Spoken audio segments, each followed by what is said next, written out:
Time travel. जब भी हम किसी मूवी में किसी को टाइम ट्रेवल करते हुए देखते हैं तो हमारा भी मन करता है कि काश हमारे पास भी एक टाइम मशीन होती तो हम भी पास्ट और फ्यूचर में ट्रैवल कर सकते हैं। लेकिन क्या रियलिटी में टाइम ट्रेवल पॉसिबल है? क्या हम सच में फ्यूचर और पास्ट में जाकर घूम सकते हैं? और अल्बर्ट आइंस्टाइन का क्या कहना है टाइम ट्रेवल को लेकर? सो गाइस, आज की इस वीडियो में हम इन्हीं सारे टॉपिक्स को कवर करने वाले हैं। चलिए वीडियो को स्टार्ट करते हैं और जानते हैं क्या टाइम ट्रेवल पॉसिबल है।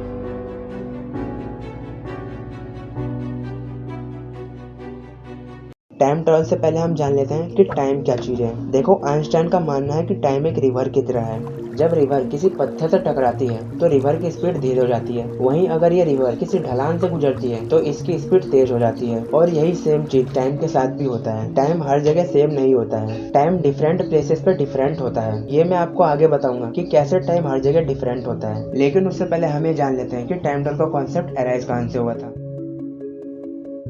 1895 में H.G. वेल्स नाम के एक नॉवेलिस्ट ने एक नॉवल पब्लिश किया था, द टाइम मशीन। और यहीं से टाइम मशीन और टाइम ट्रेवल का कॉन्सेप्ट ने स्पीड पकड़ी थी। लेकिन क्या टाइम ट्रेवल का कॉन्सेप्ट यहीं से स्टार्ट हुआ था?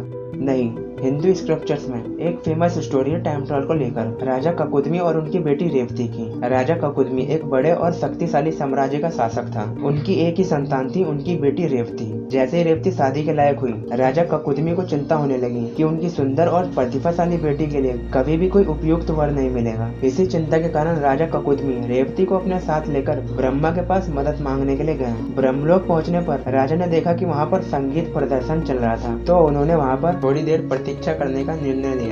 जैसे ही संगीत खत्म हुआ तो राजा ने ये सारी बात ब्रह्मा को बताई। तो ब्रह्मा जी ने हंस के बोला, तुम जिन वरों की बात कर रहे हो अपनी बेटी से शादी कराने के लिए, वो सब मर चुके हैं। यहाँ तक कि उनके बेटे और उनके पोते और उनके भी पोते मर चुके हैं। ब्रह्मा फिर समझाते हैं कि समय हर जगह अलग अलग चलता है। जिस समय तुम इंतजार कर रहे थे उस समय पृथ्वी पर 27 चतुर्युग लगभग 113 मिलियन ईयर्स बीत चुके थे। और अब तुम्हारा राज्य और तुम्हारा खजाना, जो कुछ भी तुम्हारे पास था, वो सब गायब हो चुका है। फिर राजा बोलता है, अब मेरी बेटी से शादी कौन करेगा? तब ब्रह्मा बोलते हैं, अभी धरती पर कृष्ण और बलराम रह रहे हैं, तुम अपनी बेटी की शादी बलराम से करवा दो जाकर। जैसे ही राजा धरती पर वापस लौट कर आता है तो वहाँ पर सब कुछ बदल जाता है। और इसी को कहते हैं टाइम डायलेशन। लेकिन ये होता क्यों है?